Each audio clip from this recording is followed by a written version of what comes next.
উনি মাদ্রাসাকে ৫,৭১৩ কোটি টাকা দিয়েছেন। ৫,৭১৩ কোটি টাকা, কিন্তু আমাদের এই স্কুলে পড়ার জন্য ওনার কাছে টাকা নেই। আমার আদিবাসী ভাই বোনদের পড়াশোনার জন্য তার কাছেও টাকা নেই। এই সব কিছু পরিবর্তন হবে আমরা এলে পরে।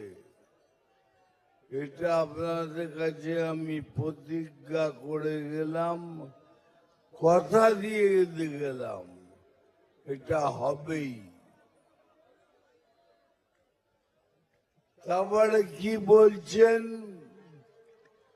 এরা এলে পরে মাছ ডিম খেতে দেবে না।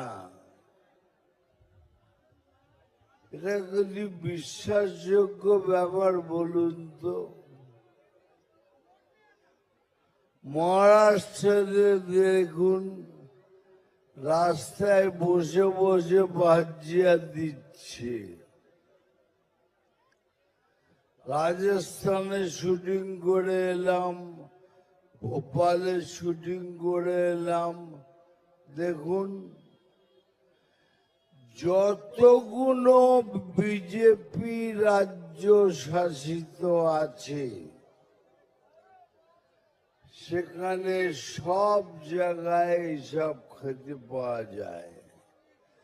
উনি অ্যাকচুয়ালি যেটা বলতে চাইছেন সেটা বুঝিয়ে দিচ্ছি।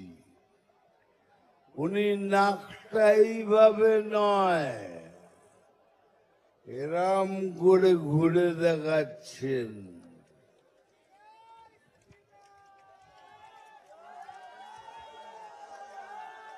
কি ঘুরে দেখাচ্ছেন, কি ঘুরে নাকটা দেখাচ্ছেন? কি আমরা মাছ মাংস খেতে দেবো না, মাছ ফাছ খেতে দেবো না, কিন্তু একটা মাংস জরুর খেতে দেব না, সেটা যেটা আমাদের হিন্দুদের কাছে খুবই পবিত্র, সেই মাংসটা না বলেছি। উনি বলছেন এসব খেতে দেবে না, আমি এলে পরে তোদের ভরপুর খাওয়াবো। সেটা কোন মাংস বুঝতে পেরেছেন তো? এইটাই হলো ওনার ঘুরিয়ে নাক দেখানো।